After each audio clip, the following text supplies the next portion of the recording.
gentlemen, welcome to the regular council meeting for Monday, September 18th, 2017. We have scheduled a 10-minute recess at 9 p.m. The clerk this evening is Ms. Sheila Gurry. I want to first off recognize that we're holding this meeting on the traditional territory of the Snuneymuxw First Nations. And I just want to give a shout out tonight. Welcome back to Ms. Tracy Samra, the Chief Administrative Officer. Myself and Council look forward to working together in the carrying out of the citizens' business. I also want to suggest to give you a rundown on council meeting decorum. The meeting of council is intended to be a safe place where democracy can freely take place in a respectful and safe manner. The council chamber is a workplace, and there are considerations council and staff must make to ensure that a safe work environment exists.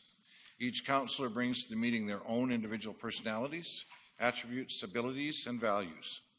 Each member of council is required to be respectful, not interrupt or disrupt another member of council, staff, or the public when they do not have the floor. Important attributes of the mayor and councillors include being fair and reasonable, objective and impartial, firm but friendly, confident but considerate, tactful and courteous, confining discussion to within the scope of the meeting and within reasonable limits of time.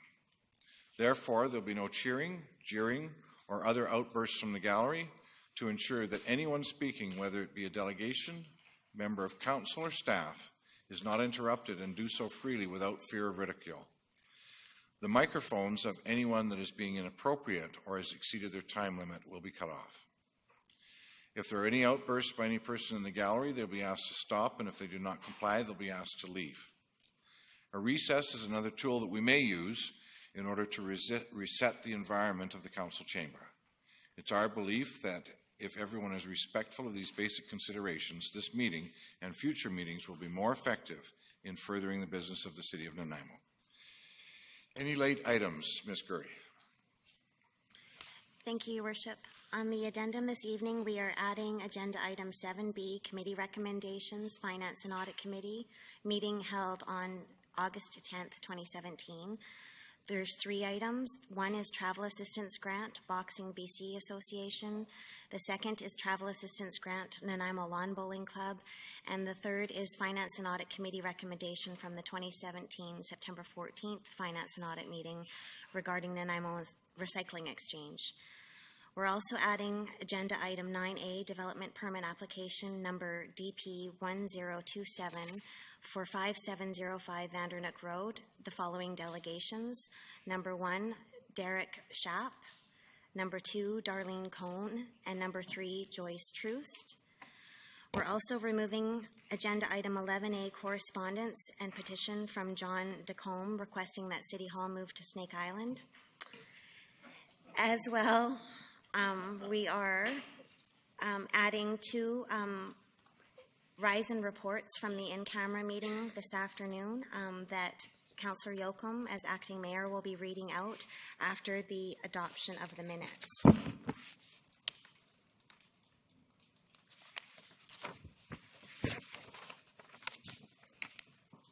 Also at that time, Your Worship, after he reads those out, Council and staff wish to move back in camera to deal with an item now that all of Council is here, and we would be reconvening our in-camera session at that time. When is that planned for, Ms. Curry?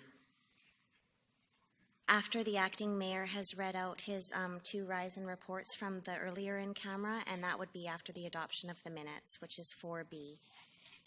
A and B. You said a motion to go back in camera? Yes, so after 4B, Acting Mayor Yoakum will read out 2 rise and reports that came from in camera already, and then Council majority wishes to move back in camera because we're in recess right now from that in camera to discuss one more item. Okay, thank you very much. Are there any other late items, Council? Councillor Brennan. So just on that, a question. Generally, we would finish the open meeting and then adjourn and go back into closed, and I'm wondering why we would vary from that typical procedure. Is there a reason? The reason is that council wanted to move back in once all of council had been here to discuss with staff that have been waiting to discuss a matter of importance. And all of staff are waiting for it. So that would be the rationale to have a break, a recess from this open meeting to go back into in-camera. Thank you. Thank you. Ms. Samra? Okay, thank you. All right, is there a motion for the adoption of the agenda as amended? Discussion. Seeing none, call the question. All those in favor? Opposed? Motion carries. We have a motion for the adoption of the minutes, please. Also move the minutes Wednesday, August the 9th, and Monday, August the 28th. Is there a seconder? Seconded by Councillor Hong. Thank you. Any errors or omissions? Seeing none, call the question. All those in favor? Opposed? Motion carries. So, Acting Mayor Yoakum, rise and report. Thank you. Just quickly, before I read this, and I also part of going in cameras, unfortunately we have to, but not everyone here was chosen. Some chose not to be at the in-camera session, so we have to go back in. But the business in hand is a motion that Council directs staff to prepare a letter to Chief and Council of Sinamok First Nation expressing deep concern and regret over the lack of response from the unanimous motion that City of Nanaimo return their flag. Mayor and Council wish to invite Chief and Council of Sinamok First Nation to a gathering as soon as possible to repair the relationship and start a reconciliation process. Thank you. Yep, so That's the motion. That's the motion Oh, that was... motion was passed again. Yeah. Just risen and I just reported. rise and report. Okay, sorry. And now you want to rise and report on the And the next motion that was passed earlier was we're doing a rise and report on a letter to Ms. Samra, which I'll read out loud. Thank you. Dear Ms. Samra, this is September 11, 2000, at the 2017 in-camera meeting of Council. Council passed a resolution directing communication with you, which was to express the following information. 1, Council expresses regret for the deterioration in the relationships and commits to working diligently to support you in your return to work and take steps to foster a positive work environment. 2, Council has received the Goldner report and accepts the 7 findings of fact contained in the report. It also accepts the recommendation made by Ms. Goldner and will continue to work toward implementing those recommendations. 3, consistent with above, Council will adhere to the procedures to govern the interactions between staff and Council, which have been developed by the Human Resources Department with the assistance of the outside consultant. Further, Council will comply with expectations for behavior between and among Council members while in the presence of staff.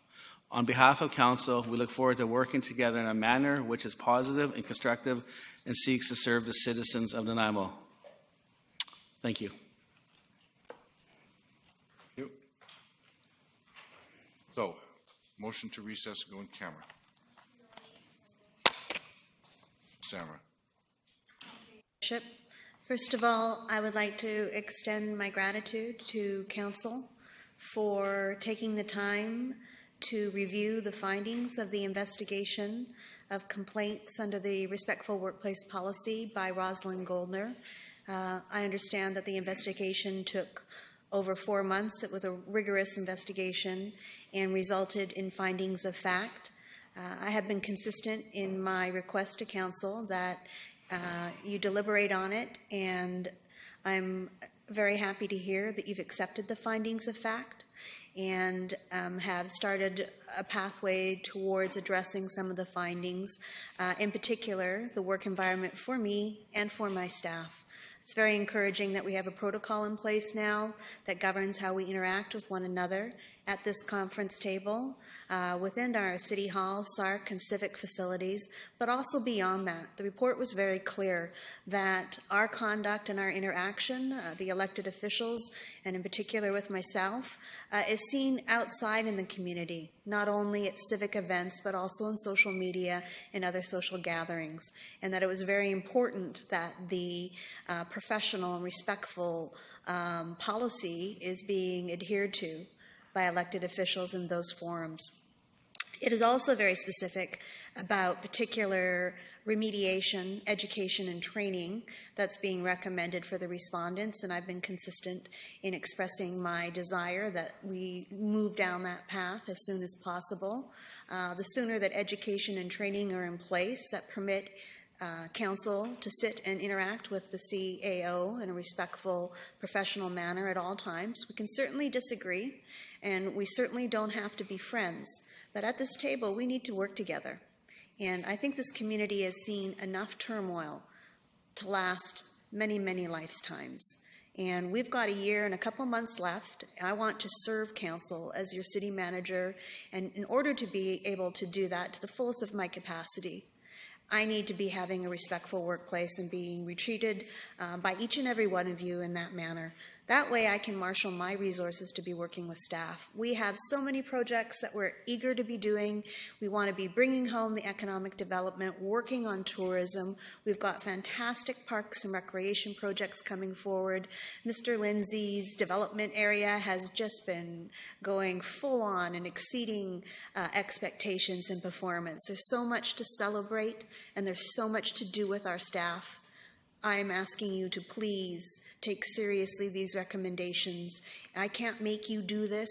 Council can't make you do this, but I implore you, please consider doing what it is that you can do so that we can have a better, more positive work environment so all of us can be successful, because every one of us is here to serve the community. And this fighting and this turmoil and these denials, they need to stop. We need to set these aside and be the professionals that we are and work together in a good way. And so thank you so much for that letter. I'm happy to be back, and I'm really looking forward to moving things forward in a good way. Hi, hi. Councillor Fuller. Just want to say thanks, Tracy, for your patience and your willingness to come back. I'm glad to see you. It's great to have you back. Now, is there any timeline perhaps on when the findings of fact will be released? Because I know the public would like to know what those findings of fact are. And, you know, they've heard, we've talked about it. We're agreeing to follow them. I hope everybody will be. And I'm hoping that they will be released at some point in the near future.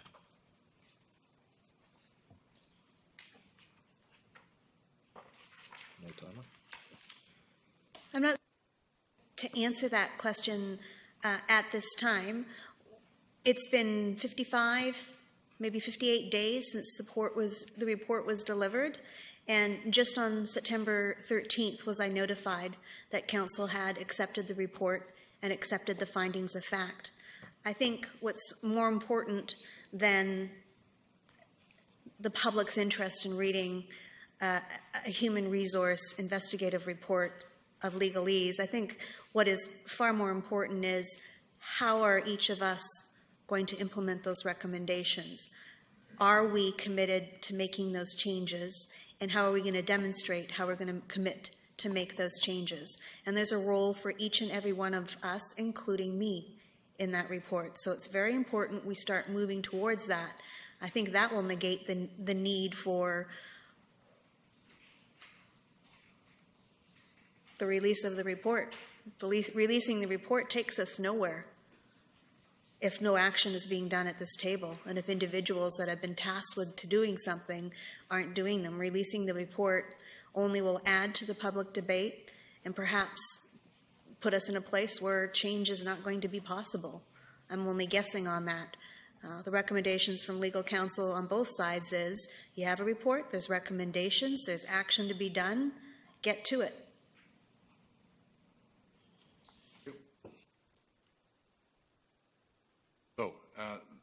motion to go in camera? Councillor Hong? Pardon me? Okay, seconder? Councillor Fuller?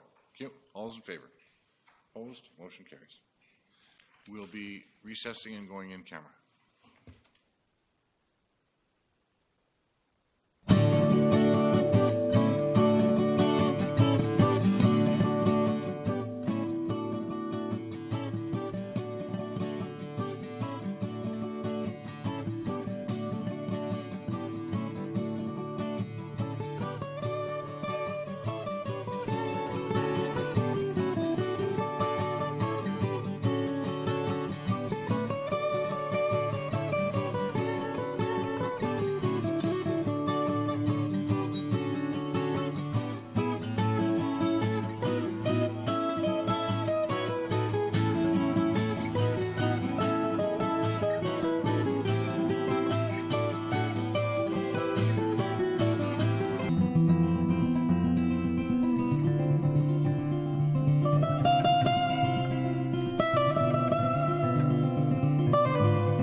Thank you very much, ladies and gentlemen. We certainly appreciate your patience. We now resume the meeting at presentations. There's no presentations. Then on to the mayor's report. I've just got a couple of things I wanted to discuss. I just wanted to point out this weekend that were interesting to me. Again, I wanted to say that I was fortunate to attend the opening of what might seem small to some people, but it's got very interesting ramifications, and that is the opening of a 5,000 square foot hangar at the Nanaimo Airport for a company called Alcan Air. They've been in business for 40 years, and they have 3 airplanes that are going to be stationed in Nanaimo, doing charter work and air ambulance service. And they work predominantly for carriers such as insurance companies to go and retrieve people, expats and whatnot, that they want to return back to Canada for medical procedures. They also have their aircraft for charter. In fact, one aircraft is on a regular service to a gold mine in the Northwest Territories, out of Nanaimo, because a lot of the employees that are employed by that gold mine actually live on Vancouver Island. So one of the things that they also said was that they've started up a year ago a flight school. And I just wanted to, anybody who's got friends, relatives, people who have an interest in aviation, young people particularly, that there will be not enough pilots and aviators to fly all of the aircraft in Canada within 12 months. So they are looking for people interested in learning how to fly. They have a 2-year diploma program that they operate out of their office in Whitehorse, and they'd be very interested in talking to people who have an interest in an aviation career. Next thing was I spent the afternoon on Sunday at 808 Wing, 205 Collishaw. Did a commemoration of the Battle of Britain and a full inspection of the reservists and the cadets. And if you ever get a chance to go to that, it's really quite amazing.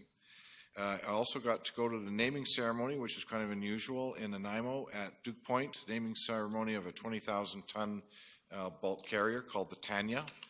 The Tanya is a very interesting ship, and it's just about 8 months old now, and it is a bulk carrier that carries clay from Brazil to Canada that's used in the production of paper to make the paper glossy. And the ship is interesting because it has the ability to carry not only a liquid cargo of this clay, but also a dry cargo. And it was named here in the city of Nanaimo after a lady who is her name is Tanya.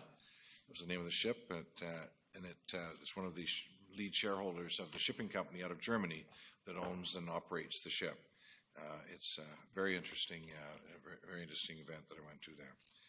It only took four times to get them to be able to break the bottle. That was a very well-built bottle of champagne.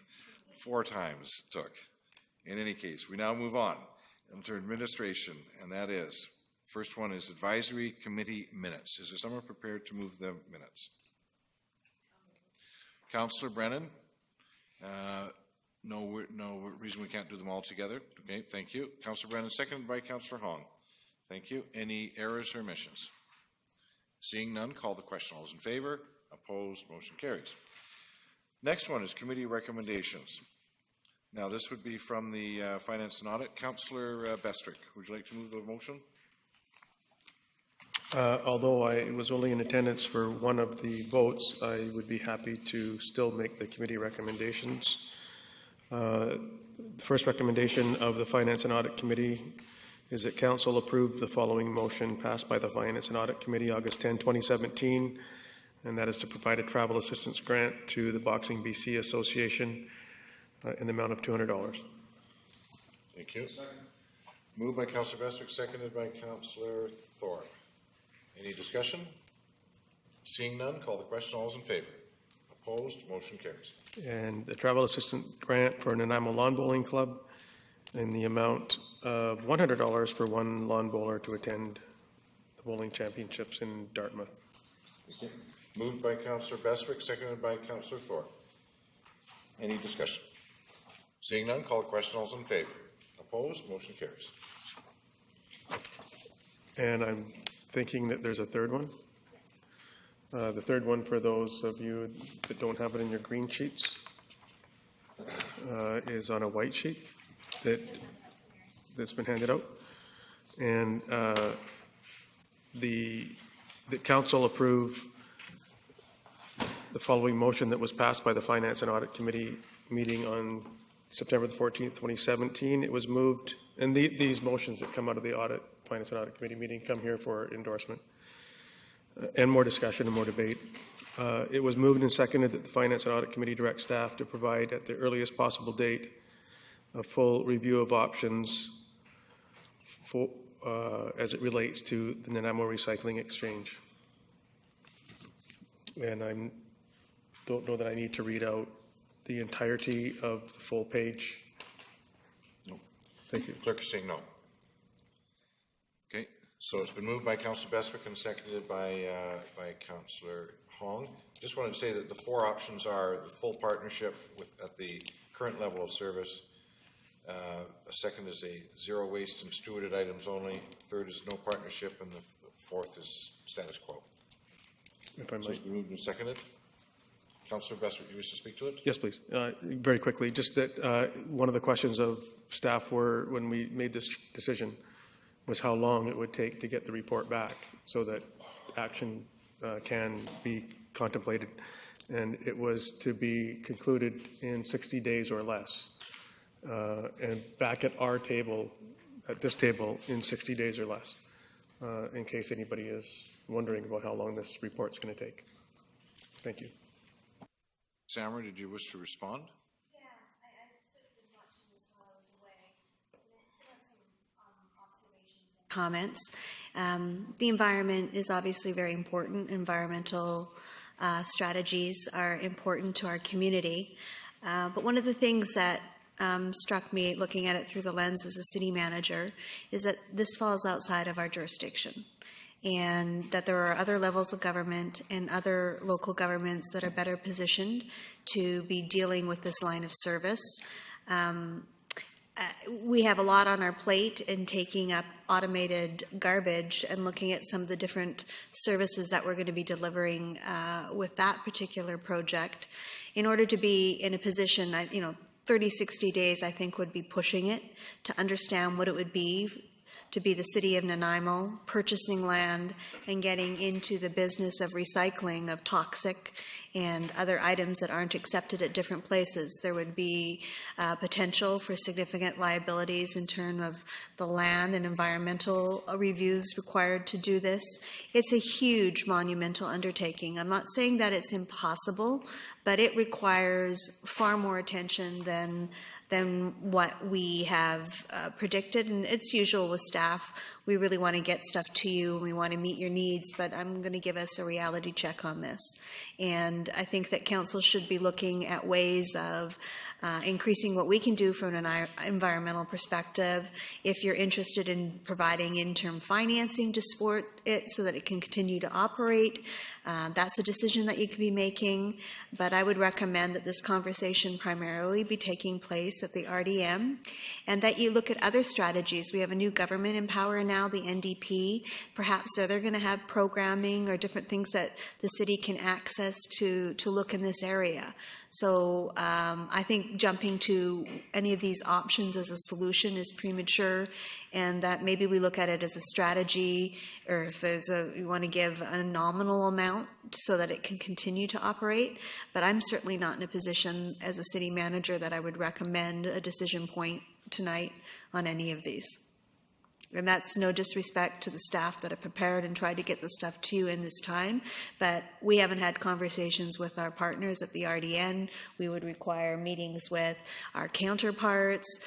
There would be conversations with provincial regulatory authorities to see what their things are, and an investigation into the lands, like how do we prep them? Can they be zoned to be taking these types of things? Where we're going to be putting the stuff at the end of the day? There's just so much involved in getting into this line of business, and this is not our line of business.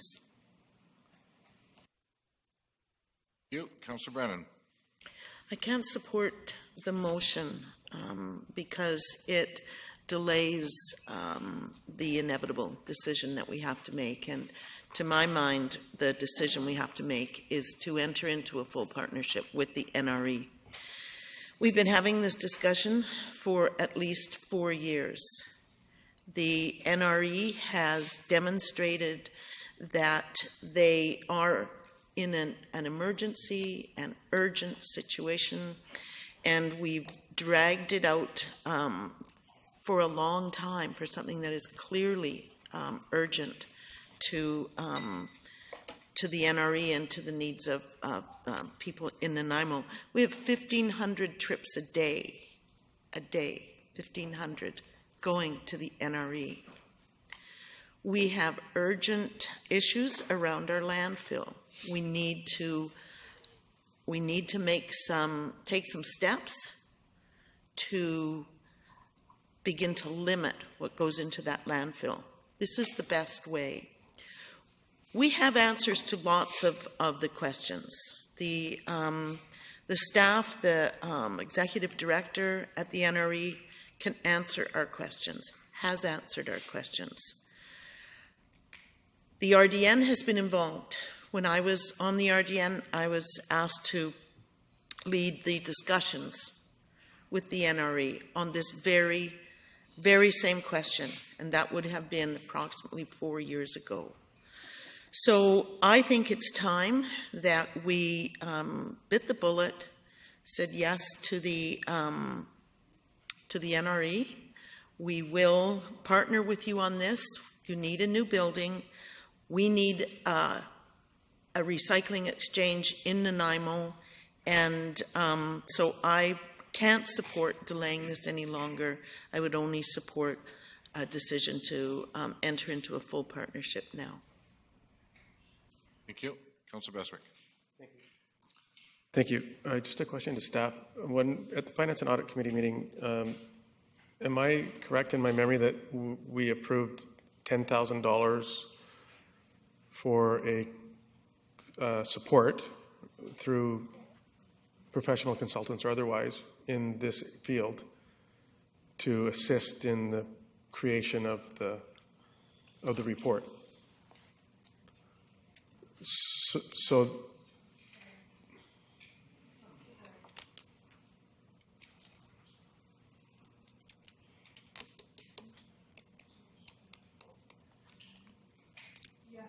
we asked for $10,000 to allow us to do the due diligence into the full partnership and the zero waste and steward item option. into the options available, or that we either know or don't know, and not just simply a full partnership, but to create the report. not a business plan for the operation, but a report on what our options may be available with the assistance of a professional consultant. I just want, because it's important if we're going to have this dialogue, that people know that's not, and with no disrespect, that there's going to be some professional assistance provided to our staff to create the options that may or may not be available from 1 to 5 or whatever. Understood, and that's correct. That was the intention of the $10,000. Thank you. And so I'll be supporting the motion because I think it's important. The conversations, there's no doubt, since I became a member of council in 05 or 06, that the Cedar landfill was going to close, but no later than 2020. And we had to come up with a new location or start talking about it. So that's been on the table for probably 12 years that I'm familiar with, and probably before that. And we're doing such a good job with diversion and recycling and everything else that we're extending the life of the landfill, but as a result. And I don't think that anybody in this room or would disagree that the NRA does great work. There's nobody that's going to disagree with that.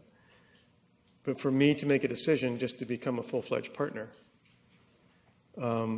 in this enterprise without knowing what the implications of that means, because I don't know what the implications of becoming a full-fledged partner is as it relates to purchasing property. Now, that if we're a partner, does that mean that we have anything to do with operations? Does that mean that staffing and everything comes into we're a partner? So I just don't know what it means. I'm not saying that I wouldn't agree with it at the end of the day, but I need the report that says this is the financial implications. I've heard various numbers, up and down millions, and I just need to know before I would be able to say, yes, unconditionally support being a full-fledged partner as per 1A, because I don't even know what that means. And I need to know what that means. I need more information before I could make that decision. Thank you. Councillor Thorpe. Thank you, Chair. I will be supporting this recommendation, although I agree with many of the points that Councillor Brennan made a few minutes ago. I personally was disappointed that the Finance and Audit Committee did not support option A, which was not to automatically enter into a full partnership, but to investigate the ramifications of that further. And that's the direction that I would like to see us go. I've been on record as stating that before. I certainly feel that the recycling exchange provides a very valuable service to the citizens of Nanaimo and area, and it's a case of how much and how can we support the exchange, or will we choose to support the exchange? So I will support this recommendation because it will involve information on full partnership as well as the other options. The sooner we can get that information, the better, and then we can have a more fulsome debate about those options at that point. Thank you. Thank you. Councillor Hong. Thank you. I tend to agree with Councillor Bestwick. I don't think we have all the information that we need. So I do support this motion because I can't enter into full partnership or look in that when we don't have a price of what the building is, what the plan is going to look like. By the time we have that discussion, it'll probably won't be till next year. I'm not going to push staff to do other stuff on here that we have on the books that we need to do. So this is one option to looking at. There's also discrepancies in the numbers. There's discrepancies in numbers. I don't even know what the numbers of what the residents of Nanaimo paid the NRA. We get one. I'm at the RDN. We get a different number. So there are discrepancies. I'm hoping that we can meet with the RDN to talk about this. I'd like to mention some of the numbers. I can't because it's in camera. You know, another option that, you know, I hear on Facebook is, well, we pay for them to take this stuff to the dump. So they're still getting subsidized. That's not included in this report that we get from the city of Nanaimo. All it says is we give them some money for education and this and that. It seems like we do nothing for them.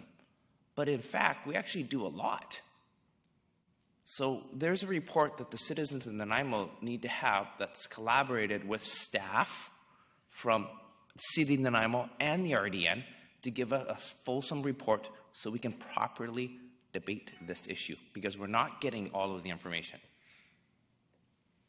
So I like to make sure that that happens, that we get all of the information so we know, because nowhere in this, and I get it's the RDN, but people in Nanaimo are paying that RDN share.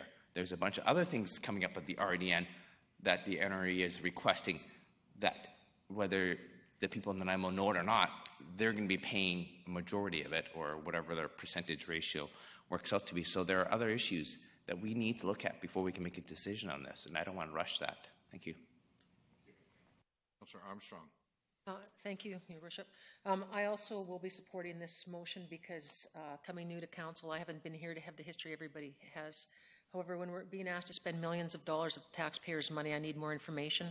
I would like to know if there's private industry that is also available of doing this, because our policy is that we can't support nonprofits if they're in direct competition with private industry. So I definitely need more information. I do believe the NRE does excellent work. However, without knowing, if I approve a motion and it's going to be $2 million and then 2 years later I'm told it's $10 million, I think that's not due diligence. So at this time, I would like to have more information. Thank you. Ms. Samra. Okay, I'm going to be frank with you. The options as drafted in front of you are highly problematic to me. They're too prescriptive. They aren't a full range of options that you need in front of you to be able to make informed decisions. They're very prescriptive. I would like time with staff to come back with a different range, having heard what you've said about how important this is, and what I've raised about jurisdictional issues and about costs.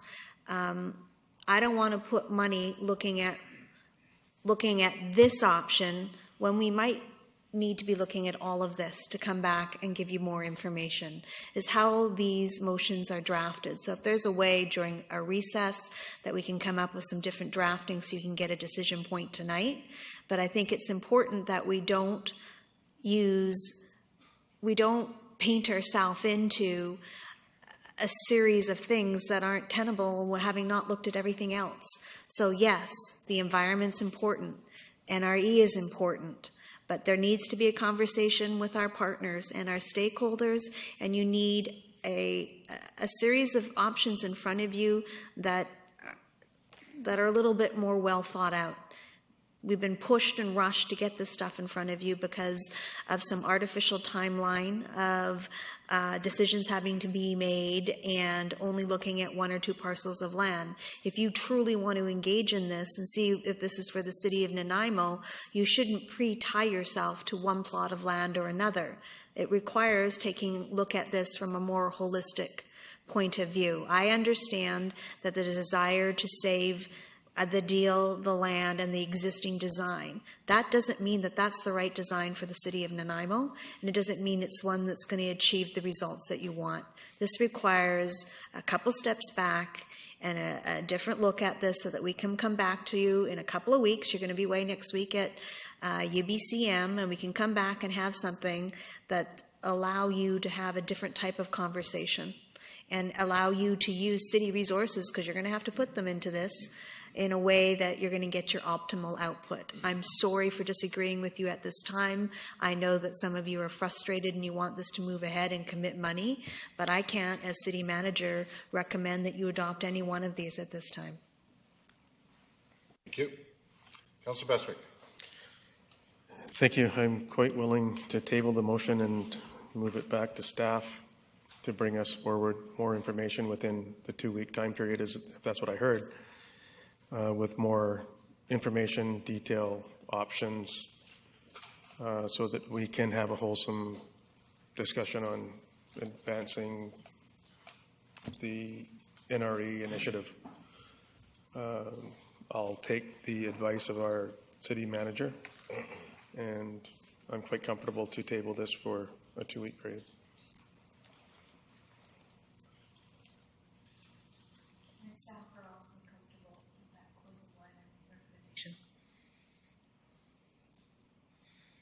I'm not certain at council. I'm sorry. Councillor Brennan, you wish to speak. Ms. Gurry? have to deal with that motion. There's no debate on that. And then you could go back, if the motion to table fails, you could go back to the. There's a motion to table. All those in favor? Oh, pardon me. Seconded by Councillor Armstrong. All those in favor? Opposed? Motion carries.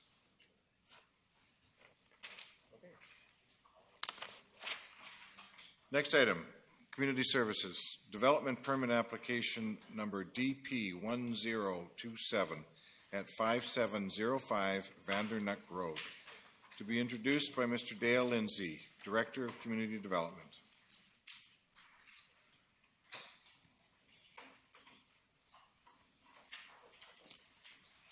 Mr. Lindsay. Sorry, thank you, Your Worship. First, item 9A this evening, we have a development permit application at 5705 Vandernook. This is for a 9-unit development. Your Worship, this is a steep zoned property to reflect the challenging topography on this property. As you will note in the recommendations, there are a series of variances associated with this development permit. From staff's perspective, these are all supportable variances. The applicant and their architect and their team have certainly taken a challenging site and then from staff's perspective responded to that natural topography with certainly what I would say is a well-articulated building mass. So staff are supportive of the variances as outlined in your agenda. Thank you. Are there any questions for Mr. Lindsay? Seeing none, we'll move on to delegations. We have a first delegation from Derek Schaap.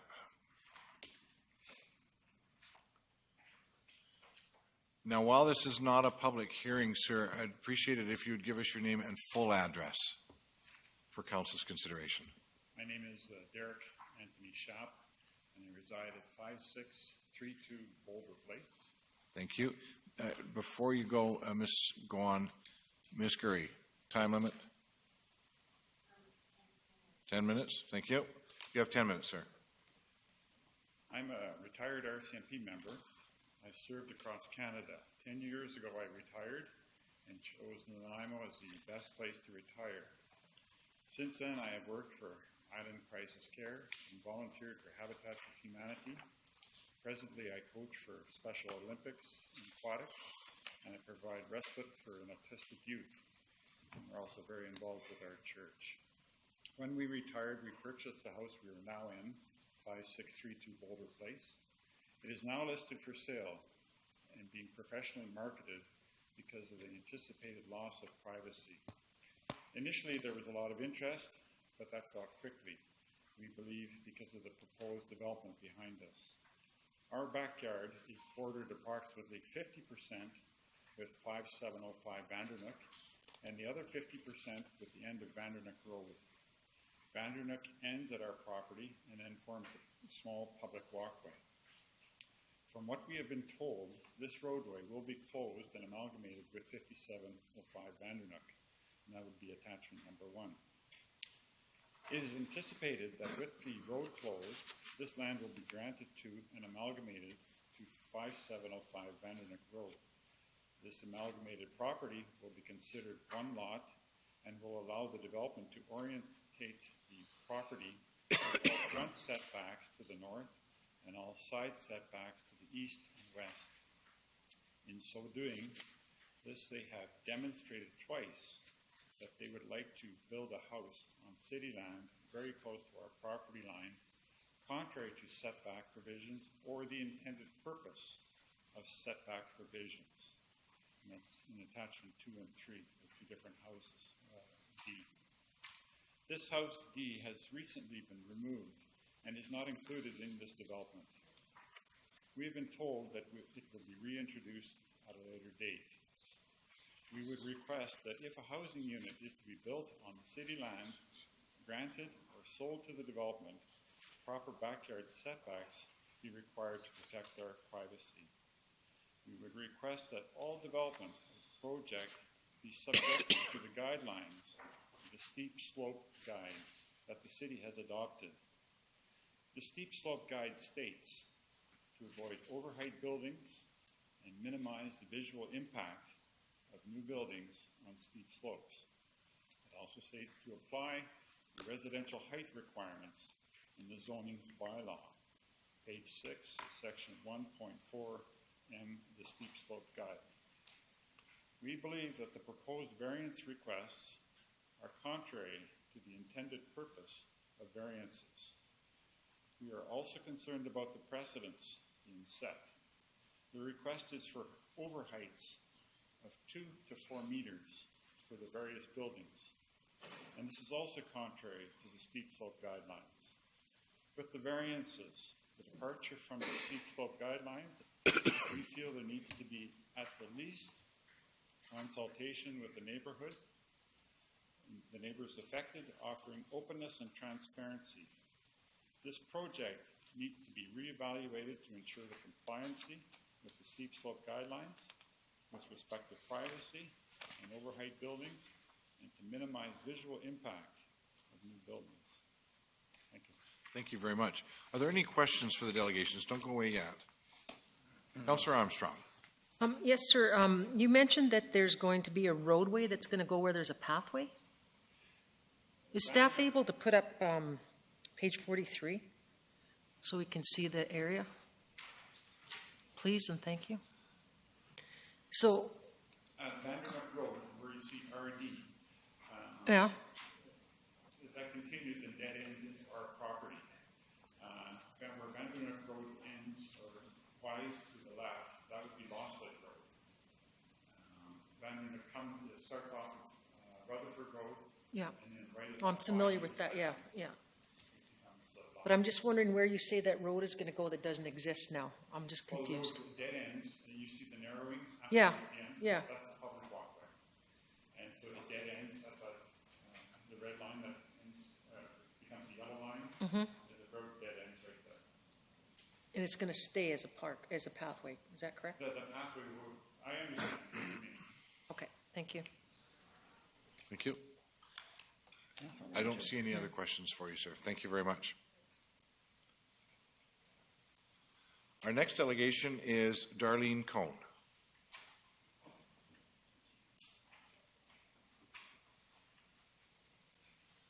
Good evening, everyone, councillors, mayor.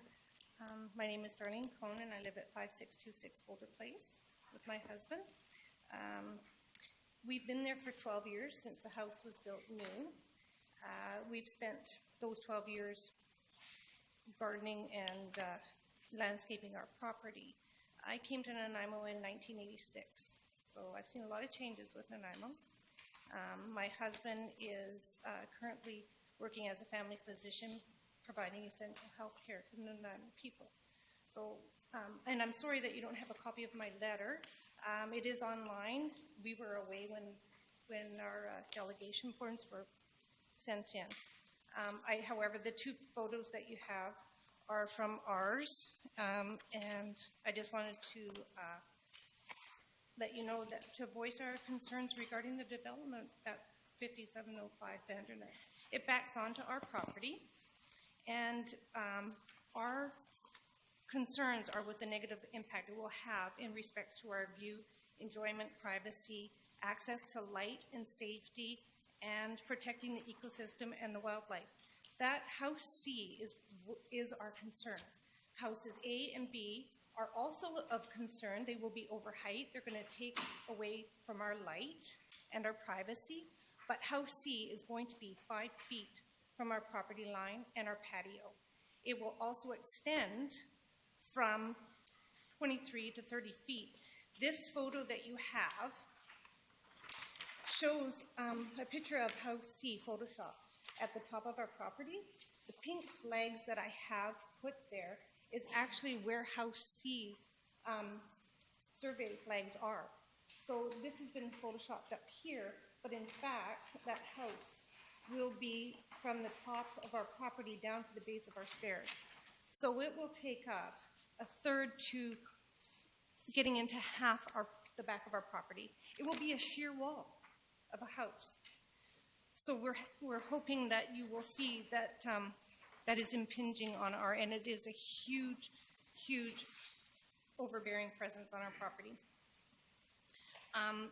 There are no other houses along the outside of this whole perimeter of this hill that are built into the hill.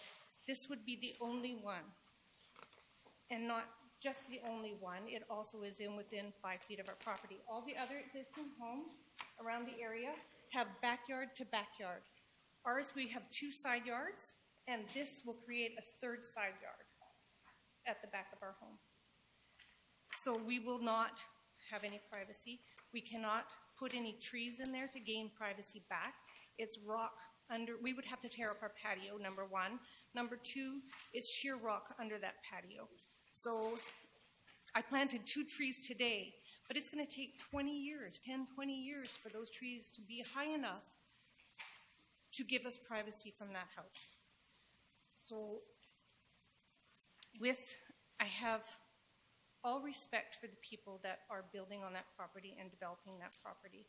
I understand that they want to fit as much development on their property as they can in order to profit, but this is going to be at our expense. We are the ones that are going to have all of this staring at us, this sheer wall. All the guidelines that I have read, I have printed off. The steep slope guidelines, it all pertains to privacy, height, variances. There's 9 dwellings on this property that they want to put up. They all require variances.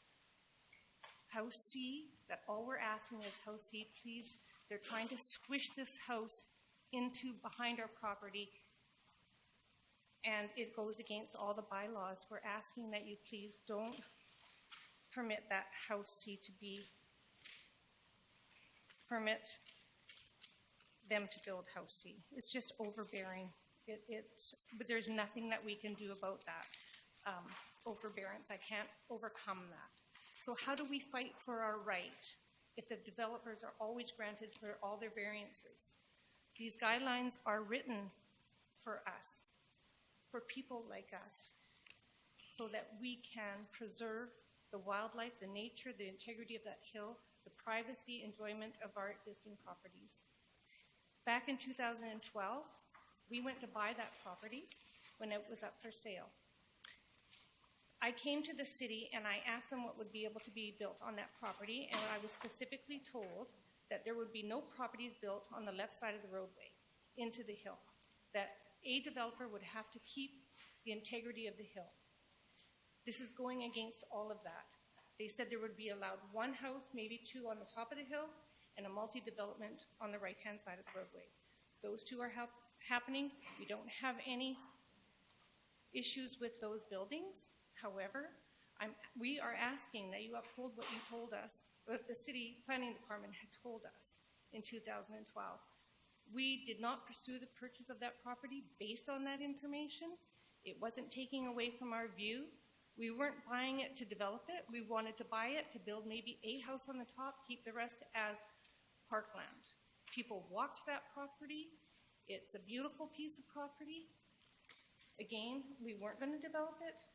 I don't have problems with these people developing with the multifamily or the 2 dwellings, even though they will be overbearing. House C it will create an expense for us. It also is going to devalue the value of our home. So please, again, I thank you for this time and ask that you do not give a building permit for House C. Thank you. We do have your letter, by the way. Thank you. On our green sheets. Thank you. Councillor Bestwick. Thank you. Thank you for your coming and speaking. We just received the letter this evening. And did you send this letter to Mayor and Council? Yes, I did. On September the 13th? Yes. Well, I had written that letter. We were away. I had to send it to our neighbors, Derek and Mary, and I sent it to them via my phone, and they had sent it in for us. And I also had copies of, I wrote this letter while we were away. And we did not get home until Saturday, late afternoon. So I did that on our vacation, trying to get this in on time. Thank you very much. I'm just And I'm certainly not being rude by referring to my iPhone, but I'm trying to, this is where my emails are in relation to city business. And I don't have your email dated September the 13th, 2017 at 12:01 p.m. And I'm not saying it wasn't sent. I'm not criticizing your invite. No, it's okay. All I'm saying is I'm just getting the opportunity to read this letter now. It was sent by email, and it is on the agenda when we went into the city site. It is on the agenda attached to it. Thank you. Thank you. Councillor Armstrong. Well, actually, my question's for Mr. Lindsay on this one. When I'm looking at the increases for the heights, whatever, I don't notice if there's any changes for Building C. Is there any variances being requested? Through your worship, the one variance for Building C relates to the landscaping treatment. So although the building meets the setback requirements of 1.5, the minimum landscaping buffer is normally 1.8. So the applicants are asking for a reduction, and in exchange for that reduction, they've provided some design solutions both to the building itself and treatment on the building in terms of green walls. I know they're here this evening and they're going to walk through those sort of designs with you and sort of how they've responded to those challenges. Thank you. Thank you, ma'am. Thank you. Is this you supplied that? So Just missed that. as pictured, the landscaping up the back of the hill of your house, if I've got your house being correct, is that existing? Are you referring to this photo? No. No. That's really it's not a lot. No.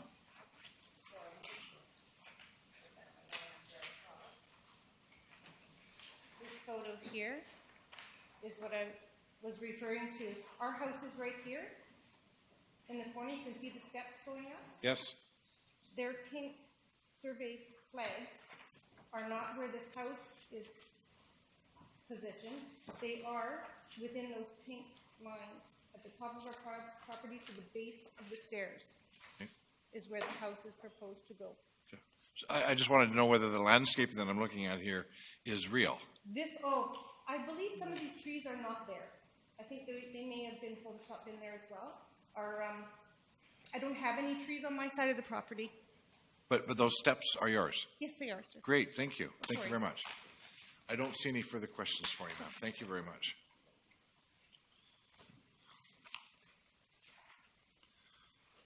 So our next delegation is Joyce Troost. Hi. Good evening. Hi. Thanks for having me.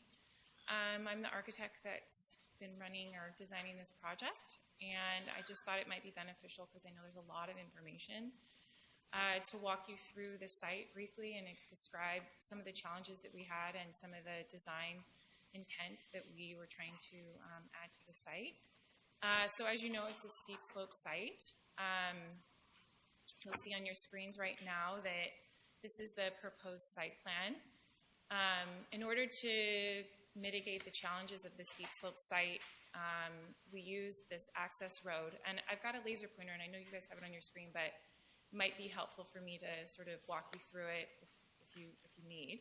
So if we enter the site up here, and then we use this lane as a way to mitigate the slope up to the top of the hill. It's quite steep and quite challenging. So part of the solution was finding obviously buildable areas, but also a way to find enough usable lot space as well. And that's why we've got the 6-unit building here, singular unit here, House C, and then the 2 up at the top of the hill where there's pretty much a relatively flat area at the top of the hill to have those. The variances, and I'll walk through a little bit of those because there's a little bit of confusion with some of that. We're asking for a over height variance here on the multifamily and a perimeter wall variance. The slope right there is quite steep, and in order to get the buildable floor area, we needed to ask for the increase. In addition to that, there's minimal outdoor space, so we're proposing rooftop decks at the multifamily building, House B and House A. We realized House C was was adjacent to the neighbor. And so we're not proposing a rooftop deck there, nor are we asking for a height variance. We are doing it on the multifamily here and on House A and House B. The other variance here, as previously mentioned, was a landscape buffer variance, but this, I'll go to an elevation that sort of talks in more detail about how we were proposing dealing with the design there. And there's also a retaining wall here that's holding back this piece of dirt, and then it's into the hillside here, and then it's out of the hillside here. So on either end, we have a bit of a variance for the height of that retaining wall. And then there's a small variance in the back here holding the dirt back for the parking to be able to be achieved there. The next image here is showing, it's an aerial photo of the site. This is the entrance down on Vandernook. And as you come up the site, you'll see the multifamily with the parking. This is House C. This is the neighbor that just spoke. This is her property right here. And then at the top, we've got House B and House A.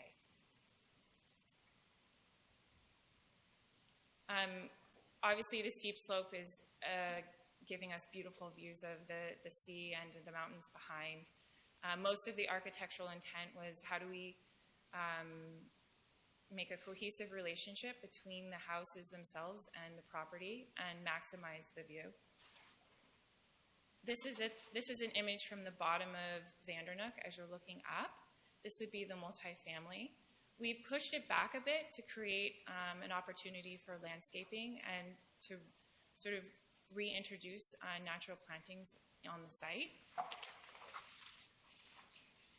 This is House C, from the multifamily looking back at House C. I think it's a pretty good representation of the intention of, because of our limited buildable space, we ended up having to build up high or taller buildings. And by trying to introduce scale and change of materials, we're giving the house or the architectural style a heavy sort of stone base that reflects the natural site, and then doing a more modern language to the upper part of the houses, using lots of different materials, creating scale, giving it interest, and hopefully integrating those houses into the hillside as well. This is looking back at the multifamily, using the volumes, pushing and pulling, identifying the entrances, and then really taking the time to introduce a lot of natural elements back into the site again. This is from the multifamily looking up at House A and House B up here at the top of the hill. This is the natural hillside itself, and shall remain and put it, we'd like to introduce as much as possible into that. And this is at the top of the hill.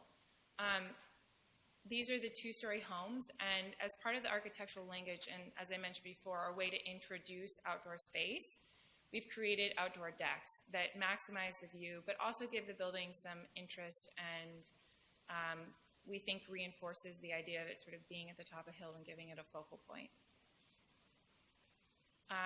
There's some site photos here, but I wanted to sort of scan to House C. This is House C. This is the side that's adjacent to the neighbor's outdoor space. We're not asking for any overheight variances in this area.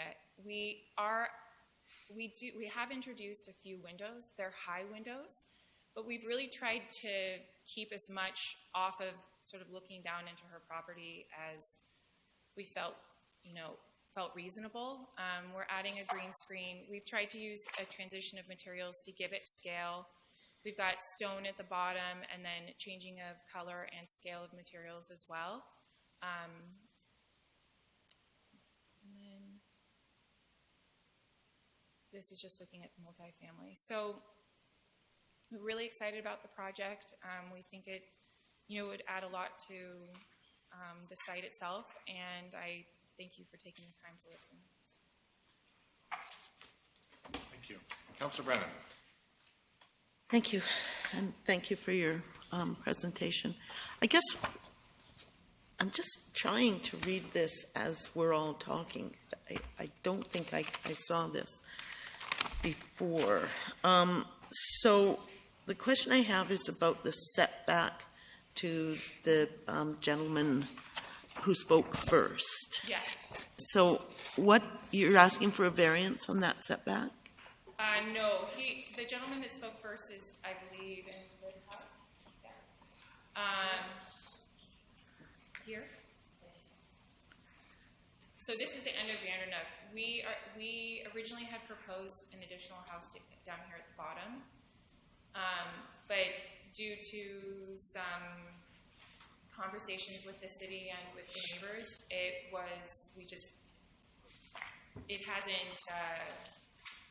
the decision hasn't been made as to where this land was going to get dedicated to or purchased by. So we've taken it off this proposal itself. So that's not in this package. So the answer to the request, we would request that if a housing unit is to be built on the city land granted or sold to the development, proper backyard setbacks are required to protect our privacy. That's no longer operative because that's not going to happen. Is that what you just told me? I'm not speaking to whether it's happening now, but it's not relevant for this project being proposed today. All right, thank you. Thank you. Councillor Thorpe. Thank you, Chair. Through you to the presenter. Thank you very much for coming and explaining and showing us these pictures.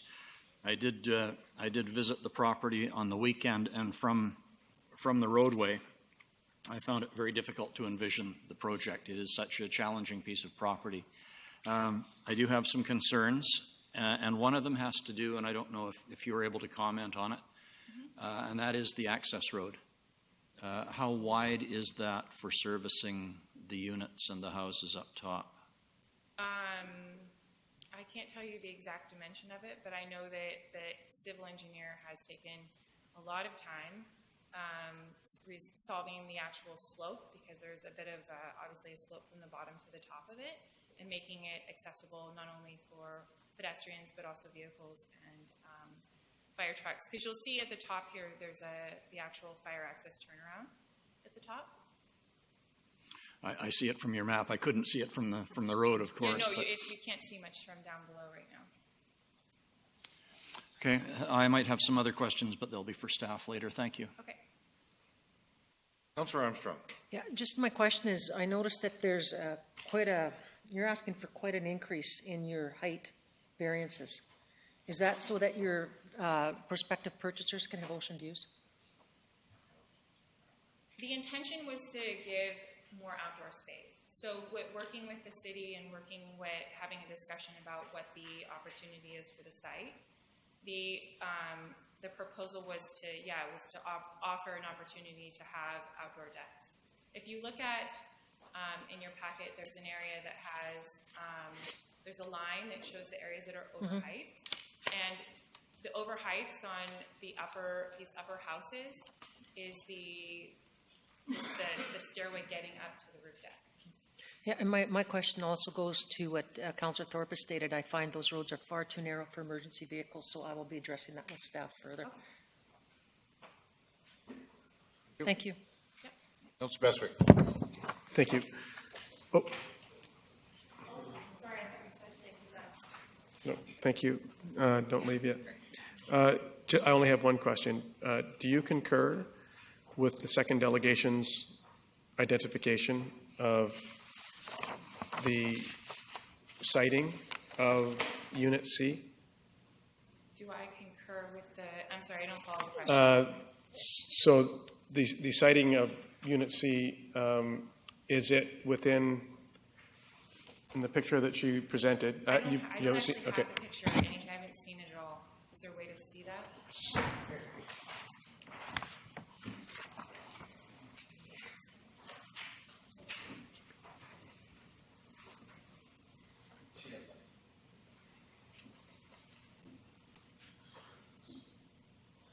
So she's saying that the pink, that the house is okay. So, I mean, just for the presentation purposes, and trying to get as close to the reality of the image possible, would you concur that the building situated as C is And I think the report says it's 5 feet from the property line? It just... No, I would say that it's being placed properly on the aerial image based on, I mean, the best way to look at it, it's tough on these images because they're in perspective, right? So if you look at the site plan is the best representation of where it's located right here. Sure. So I appreciate that, and I also appreciate by visiting the site that it's a difficult and it's a challenging to try to comprehend what it is going to look like, especially when I'm looking at a flat piece of paper and looking at on the site, trying to figure it out. So thank you. You've answered my question. Thank you. Councillor Yocum. Thank you, Mr. Mayor. I pushed it. I was going to ask about design advisory, but as I read more thoroughly, I see the design advisory on page 29 did recommend all this, so I found it amongst that time. Thank you. Thank you very much.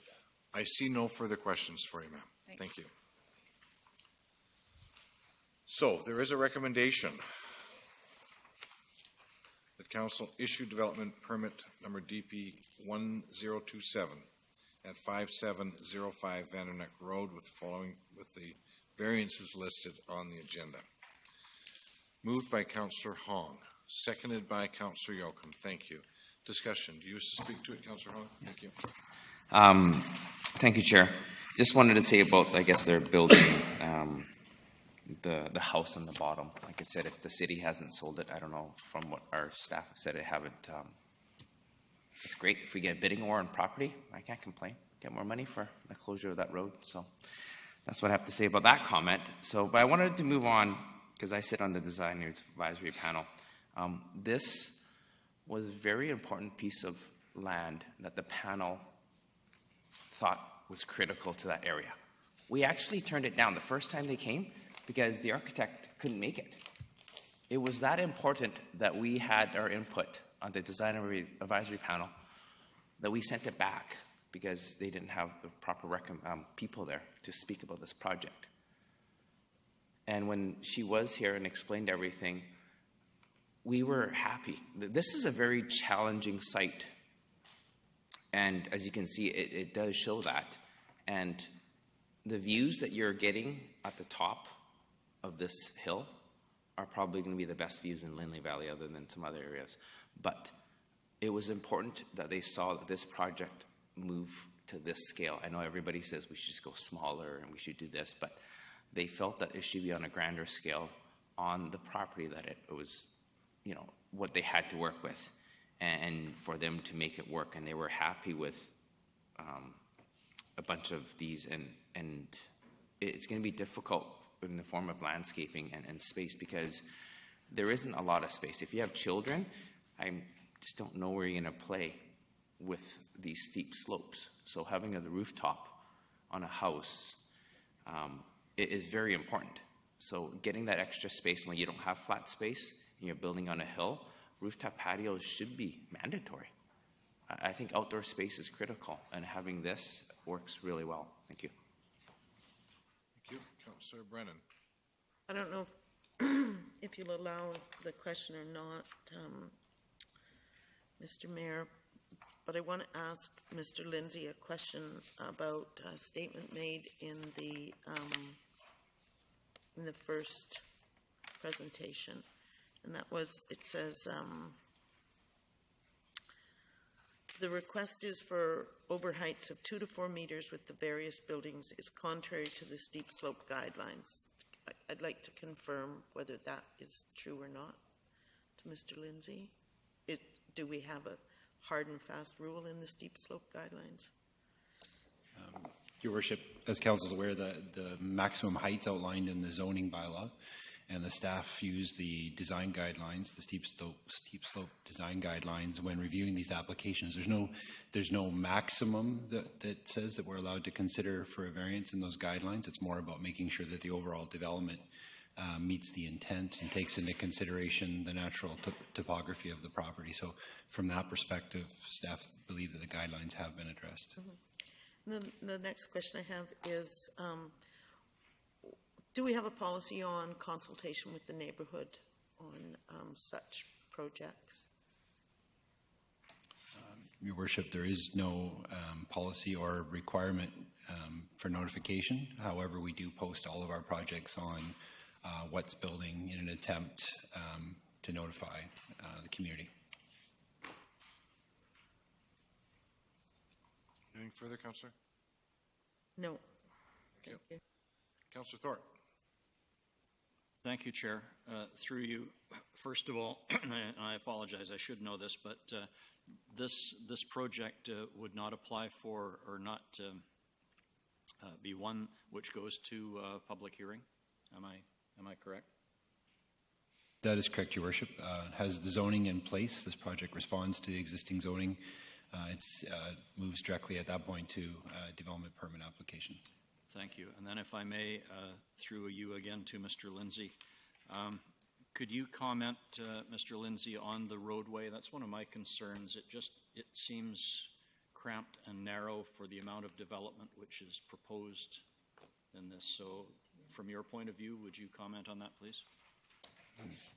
Your Worship, I was looking at the site plan earlier in hopes I could answer the question about the width. I don't see it on there, but typically these private strata roads are 6 meters wide, sufficient width to facilitate two-way traffic, and most importantly, to make sure that we have access for emergency vehicles.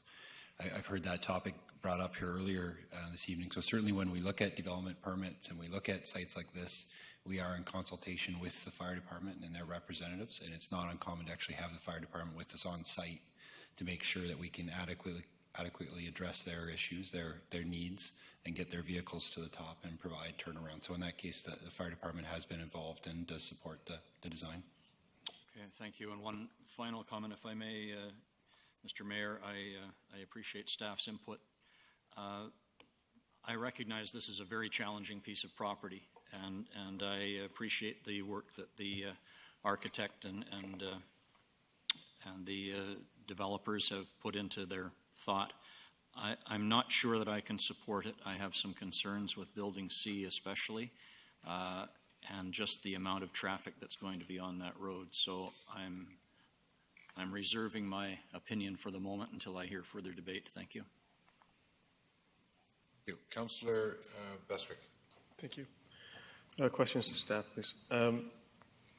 Mr. Lindsay, how many units is the site in question zoned for?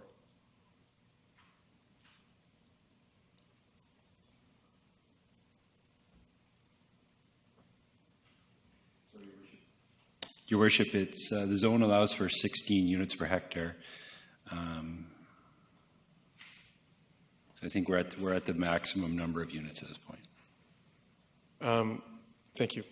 Question 2 would be, in your discussion with the developers since February and architects and so on, and recognizing that what you just told me, that the number of units is maxed out on this particular extremely difficult site, is Unit C in your discussions, and you can say, well, I'm not at liberty to share this information or not, is Unit C, if it is reduced in scope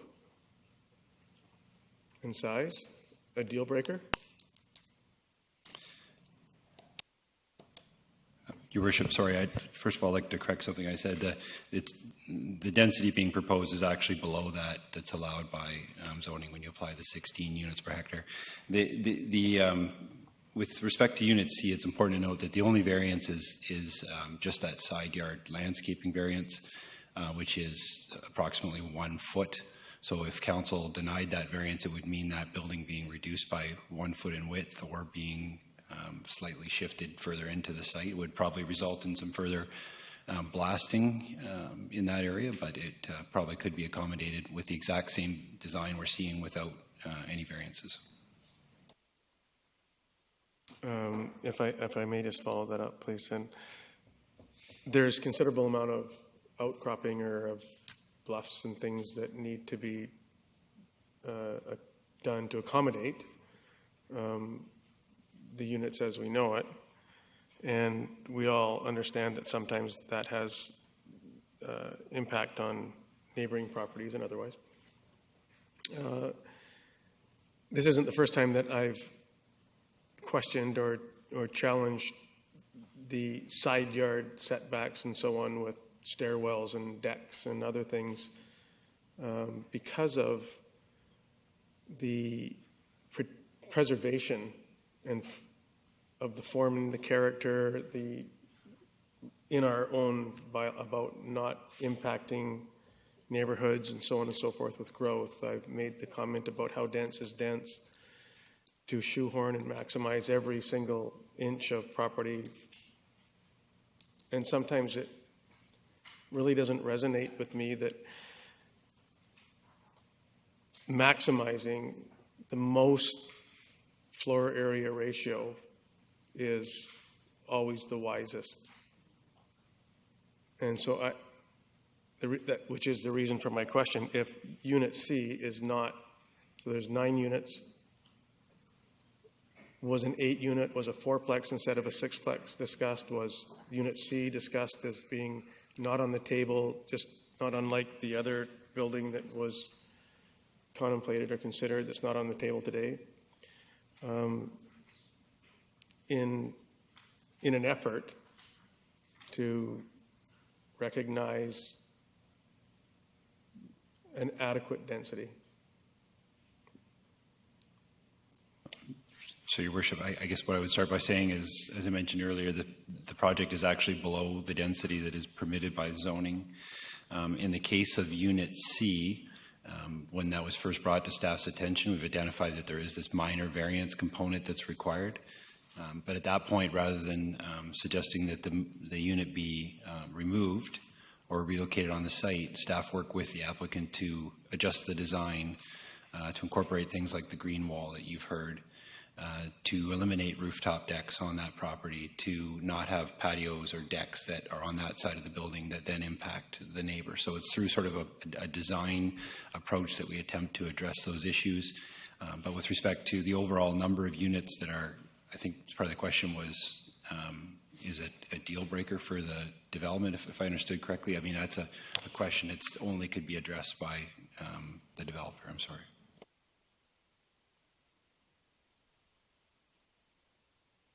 Supplemental? I'm fine. Thank you. Councillor Fuller. Through you to Mr. Lindsay.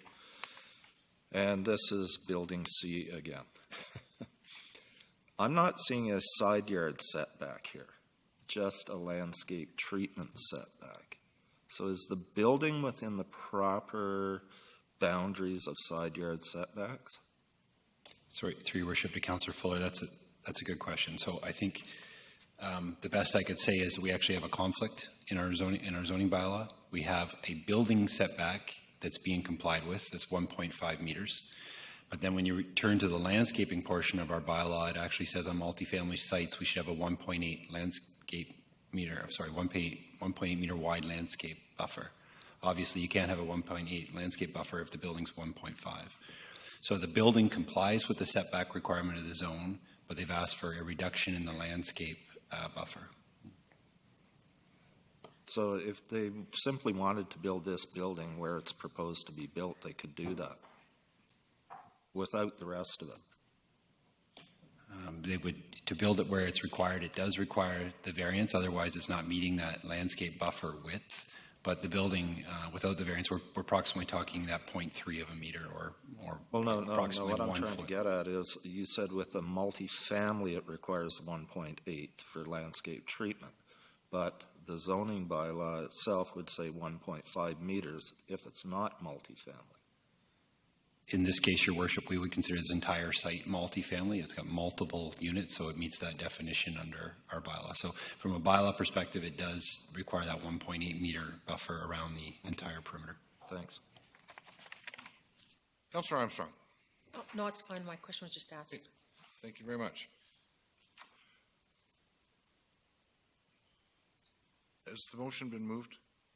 Okay, and seconded. Okay, I didn't note that. Thank you. All right, call the question. All those in favor? Opposed?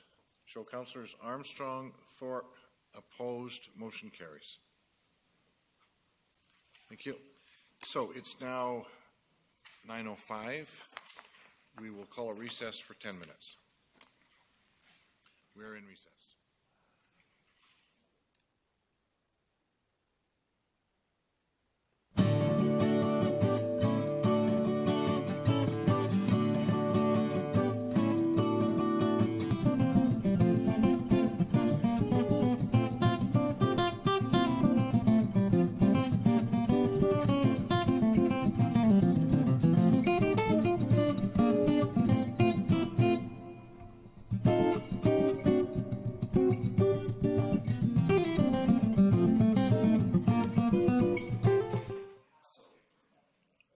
Thank you very much, ladies and gentlemen. I appreciate your patience. We're now back in session. The next item on the agenda under Community Services is number 9B, Development Variance Permit Application number DVP 318 at number 3, 114 Gibraltar Rock. The purpose is to present for Council's consideration a development variance permit application to allow the construction of a single residential dwelling with variances to the rear yard setback, building height, and perimeter wall height at number 3, 114 Gibraltar Rock. And it's requested that Council hear anyone wishing to speak with respect to DVP 318 at 314 Gibraltar Road. For the second time, anyone wishing to speak to DVP 318 at number 3, 114 Gibraltar Road. And for the third and final time, seeing none, is there someone prepared to move the recommendation? Moved by Councillor Hong, seconded by Councillor Bestwick. Any discussion? Seeing none, call the question. All those in favor? Opposed? Motion carries. Next item is Development Variance Permit Application number DVP 325 at 5776 Lynyard Road, to be introduced by Mr. Dale Lindsay, Director of Community Development. Thank you, Your Worship. You have before you this evening a development variance permit, as you mentioned, at 5776 Lynyard. In this case, it's a side yard setback variance in order to allow for the siting of a heat pump.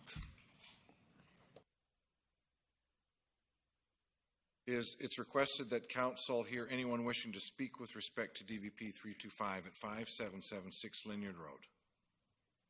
For the second time. Anyone wishing to speak to DVP 325 at 5776 Lynyard Road. And for the third time, DVP 325 at 5776 Lynyard Road. Move staff recommendation. Thank you very much, Councillor Bestwick. Seconded by Councillor Thorpe. Discussion. Seeing none, call the question. All those in favor? Opposed? Motion carries. So, Councillor Yocum, the next item is number 10A, Official Community Plan Amendment at 301 Eaton Street. Can you read the motion, please? Yeah, thank you. That Official Community Plan Amendment Bylaw 2017 number 6500.035 OCP 84 to amend section 7.1 temporary use permits of the Official Community Plan to designate the subject property at 301 Eaton Street as temporary use permit area to allow consideration of an application for a temporary use permit on the land's designated neighborhood be adopted. Thank you. It's been moved by Councillor Yocum and seconded by Councillor Hong. Discussion. Seeing none, call the question. All those in favor? Opposed? Motion carries. Okay, there is the next item is under 11, correspondence, and there is a piece of correspondence that's been removed.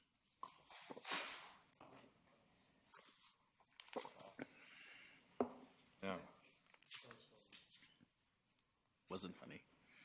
Ms. Curry, there was another piece of correspondence. Did we miss it at the beginning of the meeting? Yes, we did, Your Worship, and so the gentleman is okay with it being added to the next meeting. Okay.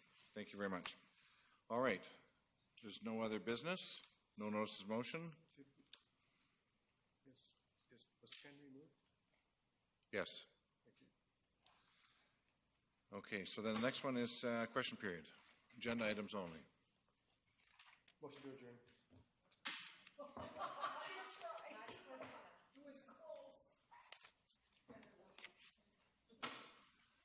Hi. Good evening. I was wondering. Could we have your name, please? Sorry? Could we have your name, please? Oh, yes, Dorothy Houghton, Thank you. Nanaimo. I was wondering, the decorum statement that's read at the beginning of the meeting, sometimes, is that also read at in-camera meetings? No. Oh, why would that be? Just curious. It was intended to, by the wording, it is intended to include the gallery and those participating as observers in the gallery. Oh, I see, okay. Maybe it might be a good idea to add it. Just a Well, suggestion. thank you very much. Yeah, thank you. Any other questions? Motion to adjourn. Do we have a mover? Moved by Councillor Armstrong, seconded by Councillor Hong. All those in favor? Opposed? Motion carries. We're adjourned.